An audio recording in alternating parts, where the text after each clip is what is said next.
So not knowing anything about the market, unfortunately, I would think that I'd be stuck. Okay. Because that's what the media is portraying. The media is portraying that the housing market is horrible. And it's really not. The housing market is back to pre-pandemic times. It's starting to level out a little bit. How you doing, Christy? I'm good. How are you? Pretty good. I heard you had a couple burning questions. I did. One of them is, I've had a couple clients come up to me recently, and they've texted me, and they're like, hey, market's not doing too well. I need to save money. Houses seem to be going up in price. And I just want to wait till the market crashes. What would you give as advice for that? Oh, gosh. There's so many different things that I would say in that situation, and it's really going to be dependent on that person and what their future goals are. So is that person, let's say, renting? Mm-hmm. Okay, so home prices have gone up, interest rates gone up, right? And inflation's gone up. Okay. Interest rates go down to stimulate the economy, right? Okay. So we know most likely in the future interest rates will eventually go down. Inflation raises everything.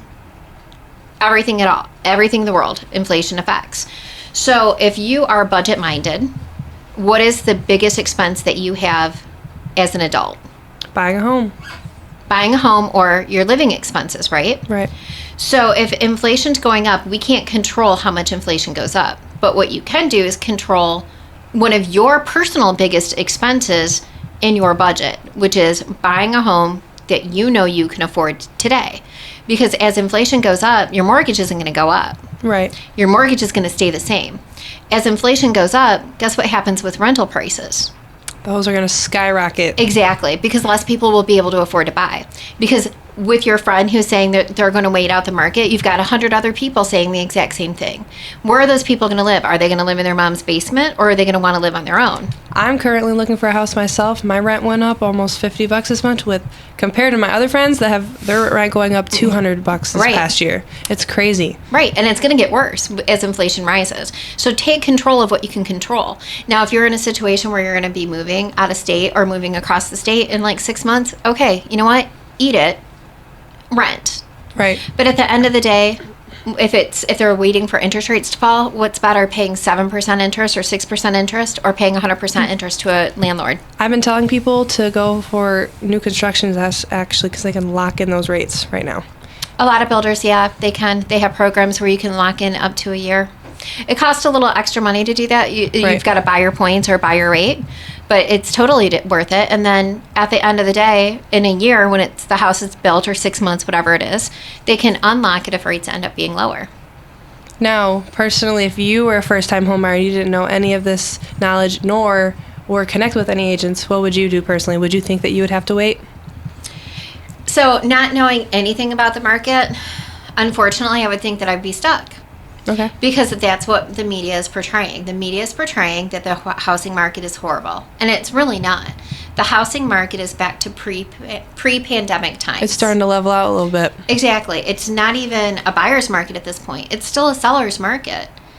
So we are so far off from a crash that even thinking home prices are going to dip or drop dramatically like they did in 2008 is unrealistic. We've been seeing inventory go up. That's a good sign, right? Yes, it has. It's gone up about 15% nationally, but that's still about 60% lower than what it needs to be a normal market. And an everyday person that's not in real estate, that's what they're looking at.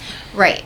And that's where you, as being the real estate professional, needs to know your numbers. Right. So when you do come across that person's like, oh, I'm just going to rent for another year, the housing market's going to crash. I'm like, no. I got some information for you. Exactly. And then look at them and say, okay, so what would you rather do? Pay $250,000 for a house, or buy that same house next year for 8% more and potentially have a higher interest rate? Oh, and in between now and then, you're also paying $1,500 a month rent that's going nowhere. I'm good. That $1,500 a month rent, do you know how much that is a year? A lot. Well, let's just think about it. 12 times 15. That could be going towards a whole investment that later on you can sell for even more. Or if it's a house that's a fixer-upper, you flip it. It's $18,000. It's a lot of money. If you're renting a house at $1,500 a month, you're spending $18,000 that's going nowhere because you didn't want to overspend in a crashing market. That's hitting almost a lot of people's income a year. Right. 20 grand a year. Yeah. It's crazy, isn't it?